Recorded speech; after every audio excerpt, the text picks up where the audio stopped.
Folks, I hope I can make this video. I almost came and said I'm not going to make any more videos till after the summer's over because we're having a heat wave, and hopefully it just broke maybe. But it's a lot hotter than it normally is in summer here, and I have, like I said, I've developed some kind of allergy. I don't know what it is. I did notice that the wild lettuce that is herb that we grow here has those little. It's really tall. It's got the little seeds and the little puff balls on it. So I have to walk by that every time I go to the barn. So maybe it has something to do with it. But I can be outside and start coughing immediately, choking, sneezing, my eyes watering. It's not fun or pretty, and I'm really sick of it. It's kind of getting in the way of my life right now. So I'll be allergy tested if I can when I go to the doctor next month. But this video was really prompted by a doctor's YouTube video, Dr. Sunil Dand. I don't know if you watched Dr. Dand. It's pretty good. Speaking about Amy Klobuchar's rant in Congress that Donald Trump is starving these people on assistance because they can't buy the junk food with their government money. And I have a picture of the woman that was testifying, telling her story. She has several kids. The oldest is 21 years old. I think she has like 4 kids, and the oldest is 21. She says she works 3 jobs. The kid doesn't need mommy to take care of him, so he could work and take a load off mom if he's living at home. He needs to do that. But I digress. I don't want to pick on her, but she's typical of many massively overweight women on public assistance, so she gets to be the example. This is one. She was just a very prime example. And this is not about the government per se, but I've said over and over, if you're going to take government money, there are strings attached. They didn't say she couldn't buy junk food. This has to do with RFK's cracking down on people using their EBT benefits to buy junk food and garbage, and you know they're living on crap, and they don't ever buy good food. They sell their benefits to somebody else, which is bizarre. But this woman, and here's a picture of this woman. Where do I put it? Maybe back in front of me. She's well over 100 pounds overweight, by what I can see of her. She's not being punished by the government at all. Her punishment is of her own making. They didn't say she couldn't buy junk food. They just said she couldn't do it on their dime, their money, their decisions. And apparently, the health arm of our government is about to make some better decisions, I hope, than they made when they came out with that ridiculous food pyramid that people think is healthy but has caused so much carb addiction and unhealth in this country. But this woman is eating garbage. And I don't have to hear what she's eating to know she's eating garbage. I can tell. She's definitely not starving, but she is malnourished. You can eat all day long and still be malnourished, depending on what you're eating. Maybe she should use her benefits for healthy foods like meat and eggs, which she's going to have to do unless she decides to sell her benefits and engage in some fraud here in order to get some money so she can buy what she wants. But maybe she should just use her benefits for healthy foods like eggs and butter, tuna. Avoid all the money wasting carbs I know she's hooked on. Canned tuna is not expensive either compared to hundreds of items most people throw in their grocery carts. So considering she's getting most likely low cost or free health care from the government, her food choices are costing taxpayers a lot of money, as well as costing her own health. That's the saddest part, is it's costing her health. If she wants to provide for her kids, maybe she ought to consider eating in a way that she can revamp her health and maybe stick around longer for those children. I think she said the youngest was something like 9 years old. I can't remember exactly, but I think it was 4 of them, 21 to like under 10, I think it was. So maybe if she wants to provide for her kids, she needs to eat in a way that provides her energy to function day to day, to go to her 3 jobs, and which maybe the kid could take one of those from her if he's living at home. He ought to. 21 years old, you shouldn't be living at home. Sorry, but the government is kind of partly to blame if she's ignorant of what is healthy and what isn't, because that upside down awful food pyramid that is it's to blame for a lot of the wrong food decisions in our country. It's very heavy on the grains and the pastas and all that kind of stuff.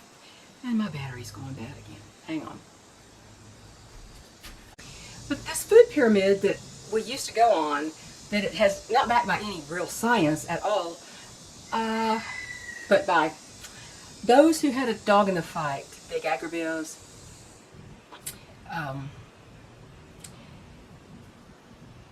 it had no basis in science. And if she actually even knows about that, she may not know about that. I find a lot of people are ignorant of things that are part of our culture.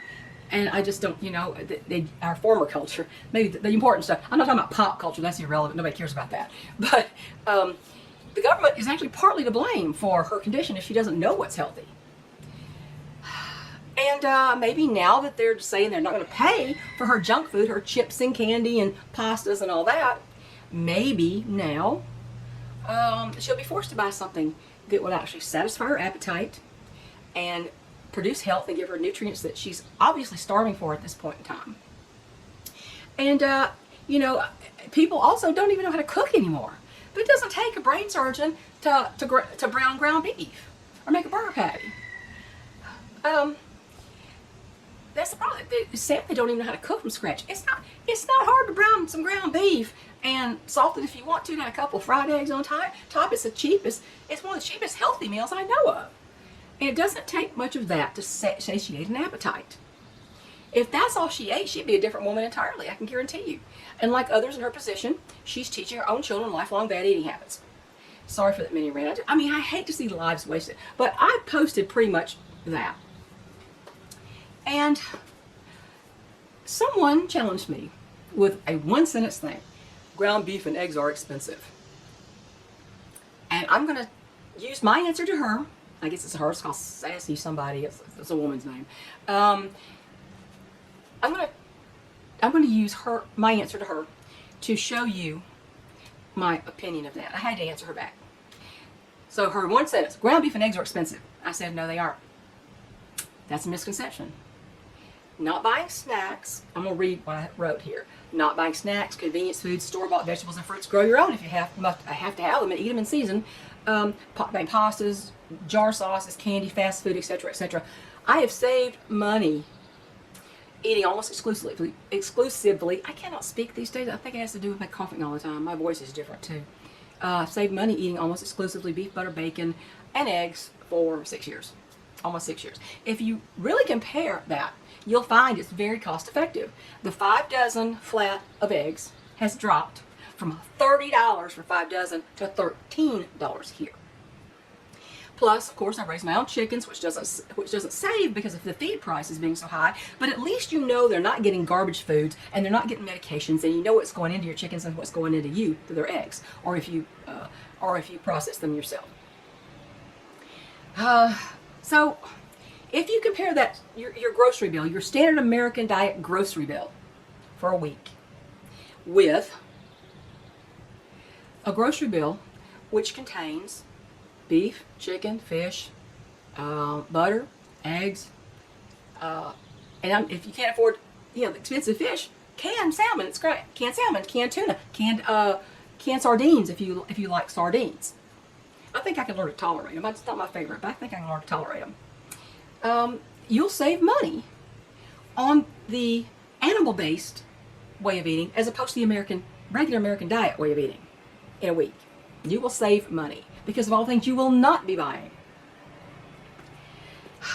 And, even if you don't go all the way carnivore, you're just ketovore, which is basically mostly animal-based. It's animal-based. You may eat a few vegetables here and a little bit of fruit here and there, but you don't go off on a tangent and eat seed oils and sugars and fast food and convenience food and all that. So this woman is eating garbage. I know it just by looking at her. It's destroyed her health. She has dry hair, pasty, flaccid skin, and of course, the obvious, the extreme excess body fat. And you'll cure most of your ills by avoiding sugars, seed oils, and grains. That's what this woman is eating, sugars, seed oils, and grains. I can almost guarantee it. Most people who are that big love their bread or their pastas. So that's what the woman is eating. I can pretty much guarantee you. And I bet she buys the fast food too. The cost is not only in dollars, it's in your declining health. And if she really cared about her kids, she would do the best she could to be around for them. And she would get that 21-year-old out of the house and a job if he's not already. If he is, he's probably keeping the money for himself. And if you don't want to support your mother, you can move out on your own. Hello, don't be she's working 3 jobs, kid. Get out of there. Get out there and contribute to her finances, one or the other. So I saw that, and I'm thinking, I was leery about RFK because he's still a Democrat, and he's still a candidate, but he has some good ideas, and if he could revamp our healthcare system, I'm all for that. He's got a tough row to hoe with that one because people are working against him. Now, I don't want to talk about this government per se, but this is in relation to these people claiming these people are starving. They're taking their food out of their mouths by not letting them buy their normal foods on the, I guess it's EBT. What those benefits are, I don't even know. When we were young and stationed in Dayton, Ohio, my sons were I guess they were 5 and 3 or something like that. We qualified for the WIC program. It's still in existence now, I understand. Where they give you cheese and eggs and things like that, or cheese and milk. I don't know what it was exactly you could get with it, but we turned it down. And I said, we're giving our own kids their milk and their cheese and I'm making their breakfast in the morning. I'm not sending them off with a candy bar or some other thing or Nutella on a piece of bread, which is not a breakfast in my opinion.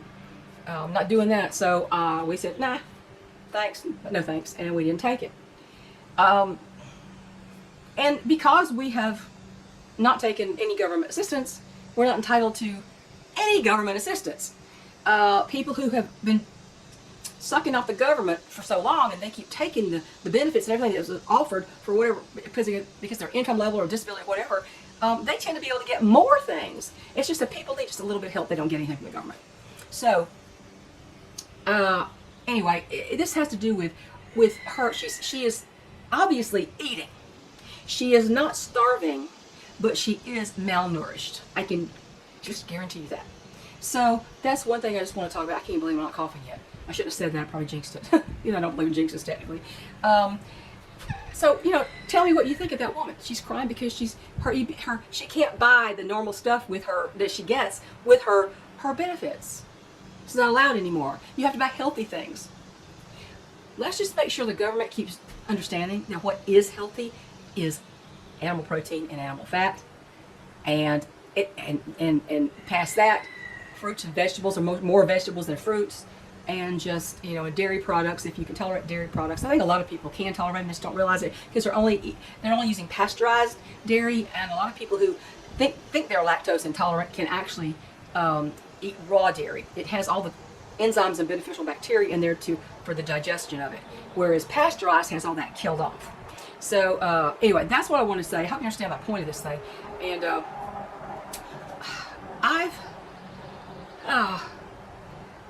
it's been pretty difficult around here lately. With my husband's been in such bad shape lately, and he pounded 6 fence posts and then it killed him. He's still suffering from doing that day. So we have a guy coming July 5th. It's from a halfway house that helps men who are recovering from alcohol and drug addiction, and they send their more dependable people out to do jobs, $15 an hour. And the guy's coming next week. We have to go get him. He's not coming. I have to go get him. We have to drive about 20 miles away to go pick him up, and then he's going to do whatever we want him to do here, and then we have to get him back by 5 p.m. Because they have a curfew. You have to be back. You can't be out at night. So. And we know the name of the guy that's coming, and he's, they say he's going to bring his own lunch, but if you want to feed him, that's okay too. So I'm going to figure out something to give him some lunch with. So hopefully he can do that. Maybe he'll do something else for us. I don't know what his talents are. Anybody can pound in a post if you're tall enough to get the post pounder up over your head and hit down. But these posts are 6 feet tall, and obviously I can't do that. So at least we're getting that. Maybe we can get a few things around here done.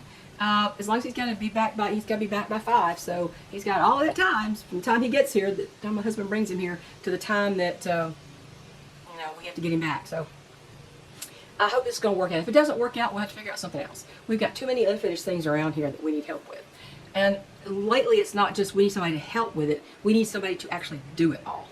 That's the problem. So, but I've talked about moving to an easier place to take care of, but I just got my property tax bill, And I also got a call from our homeowners insurance company, which is bizarre. I'll tell you that in a minute. Property tax bills. You know, I've got the house on about 2.25 acres, and I got 2 other lots adjoining that are separate from each other, and they're separate from this house tax-wise. And so I get 3 tax bills every year. And the house itself, they've estimated at $83. Total with all 3, $150 for the year for all 3 properties. I don't think you can beat that just about anywhere else in this country. This county is very inexpensive to live in, and you know, relatively to other places, tax-wise. Now, my husband this morning, I heard him on the phone. He goes, "Really, really?" And our homeowners insurance called, and we already paid that. We paid the insurance on both cars for the year and the homeowners insurance. And they called and they said, "Well, there was a little miscalculation in your homeowner policy. We're going to be sending you back a check for $350. What? He goes, "Oh, wow." Yeah, I could hear him mother going, "Wow," because I could tell it wasn't a bad phone call. He said, "You're not going to believe this." And he told me what happened. Well, the homeowner's insurance was already, that's like $839 a year. And they sent us back $350. Don't look the gift horse in the mouth, as they say. But I don't know that I could do that. I could manage anywhere else. As it is, if my husband passes before I do, which is the more likely scenario, unless the trees keep falling on me, the more likely scenario, I'm not going to have any money. I'll lose his military pension. I lose my Social Security. I only have his, is essentially what it boils down to. That's a huge pay cut. And granted, the only debt I have is my Toyota RAV4, which is, I've thrown about several $1,000s at it in the last 2 months, and it's going down really quick. And I'm planning to get that paid off a lot sooner than, you know, we financed for, which is, you know, it's only like 4 years or something like that. I didn't want to do anything longer, and I'm paying extra, and so that's going to be gone. But even with a 0 debt and no house payment, as just the tax, you know, I'm not going to have a lot of money to play around with. That's just me eating. And so I can tell you, I'll save a lot of stuff on that because, you know, he likes his Diet Colas. I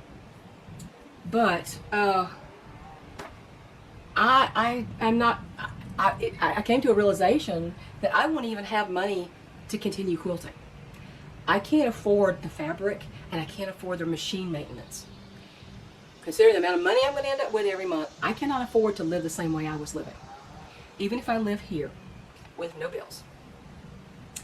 Therefore, I'm probably not going to, I'm going to have to find something else to occupy my time. I've been writing this book about moving to the mountains and leaving the suburbs and the same type of life we were living and the experiences here. And I've been writing a little bit on this. I started writing that years ago. I mean, but I tweaked it and I've rewritten chapters and I've added chapters, and it's still not that big. It's still not even big enough to be it's more like a novella. It's not really it's maybe a short story to a novella. It's not going to be that long and I don't want to add a bunch of stuff that's not true. I think it'd be easier if you're writing fiction to make it as long as it needs to be. But if you're writing autobiographical and you're trying to describe experiences and talk about the mindset, how your mindset has changed, living in this environment as opposed to back in the suburbs and living the kind of life we were living then, I hope you understand what I mean. It's just, you can't just add. I don't want to add things to add things. I don't want to repeat myself a million times, and I don't want to keep adding things. I'm not going to make up anything. I'm writing everything in there is 100% true. So I'm trying to do that. I thought, well, you know, you'll just need to finish that, won't you? You'll need to finish that, even if it doesn't end up as long as some people say it probably should be. And I reread it last night, and I thought that most of it. And I thought, okay, I'm kind of satisfied with most of that right now. But that, you know, I can crochet, but then I have to have a place to store yarn. You know, I can do that if I have the house, and I don't need to buy anymore. But yarn's cheaper than fabric in general, I think. And I just can't crochet a lot of stuff. I don't really wear crocheted hats and scarves a whole lot. So I don't know. I don't have the room to store a bunch of Afghans. I have some now in a cabinet, some in my bedroom closet. My bedroom closet is stacked to the ceiling, on the shelves up there, stacked to the ceiling. So I had to find out something else. And I even thought, goodness gracious, maybe I should talk to Rob Ludlow, the owner of BackyardChickens.com, and see if he'd like me back as a moderator.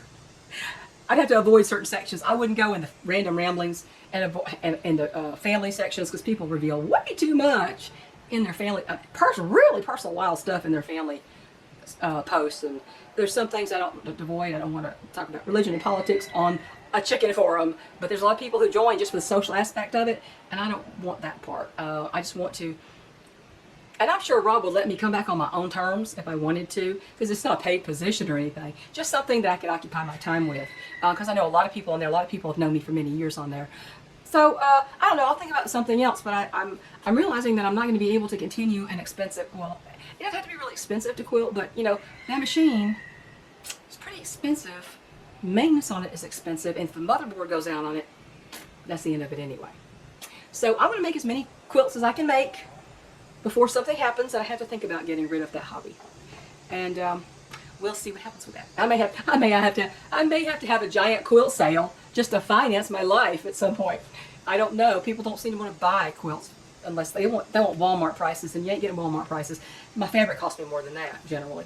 So anyway, I gotta go. I just want to come out here and talk to you. If you don't see me for long periods, it's probably because I'm suffering the heat. The heat gives me headaches, and I'm just something in the air has really got a chokehold on me, and I mean chokehold. So I'm shocked that I can talk this long. Maybe it's because I'm so distracted I'm not thinking about it. I don't know. But I quilt and I'm still coughing. I have to stop quilting just to stop coughing and sneezing and have Kleenex everywhere with me. But if you don't see me for a little while, that's probably what's going on. And if you haven't seen me in your comment sections, people who I'm subscribed to, it's probably because I'm just underwater. I feel like I'm underwater right now. I'm raising the Omega Rocks, and they're doing great. 13 weeks old today. 13 weeks old. In about 3 weeks, I'm going to be making my decision about which males to keep. That's going to be a hard one. Well, anyway, I got to go. I've got to go let those little hoodlums out to run around, and we'll catch you later. And I hope you understand the meaning of what I was saying about the government benefits and this woman and what I see when I look at her, and it's really obvious. I mean, she's advertising what she's eating all over her. So I'll talk to you later. Have a good day. Stay cool. Drink your electrolytes. Bye.